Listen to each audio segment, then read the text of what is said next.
Hey everybody, G-Bear here again out in the desert.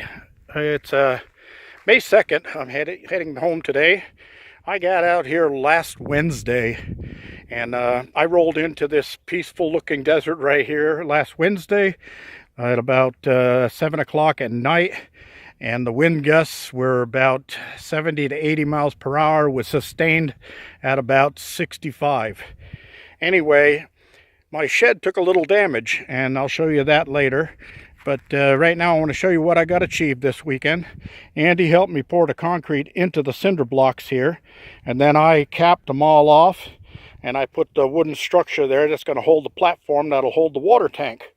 And then I grouted all of the joints on this, and I haven't decided if I'm going to stucco the outside of it or just hide it inside of a wooden shed that'll have a roof on it to cover and protect my water tank from getting too hot in the sun. Anyway, we'll move on down here. I checked just a quick elevation. I just eyeballed off the top of my platform here from the back side there, and going downhill down there past my tank, my shipping container, and down to my solar panel. I eyeballed it on the solar panel, and it's about 8 inches from the top of that solar panel on level up here. That would be the base of my water tank, and the water tank is 7 feet above that.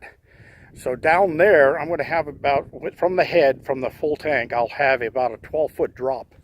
That's pretty amazing. The distance here is going to be about 75 feet, so that's quite a bit. We'll take a quick run through the orchard. Not much to mention here, except everything is doing well. I brought a moisture meter out with me, and I stuck it in the ground around every one of these trees, and every one of them, all the way up until this morning, were showing that they were plenty wet down below. So that mulch I put on them is really doing a good job. I got that mulch about 4 inches thick, so it'll hold down the moisture pretty good.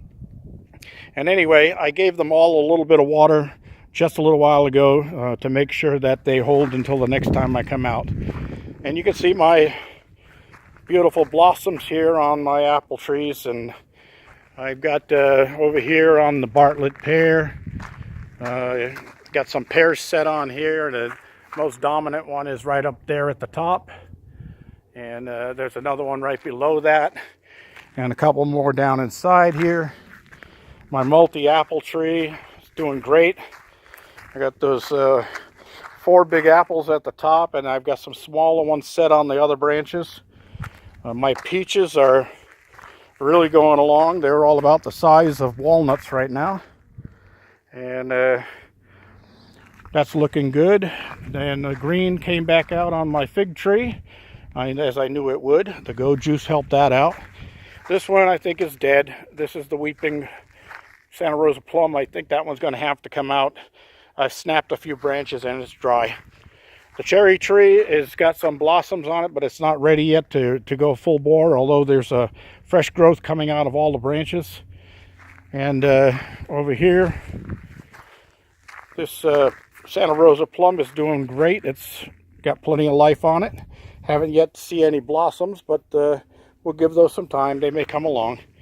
My water barrels over there, I got one of them completely filled back up again, and one of them about 3/4 full. And my garden over there, I'm not going to bore you with that. I've got the same greens that I showed you last time. Come over here into the container. I'll show you what I did in here. I brought a couple of shelving units up, and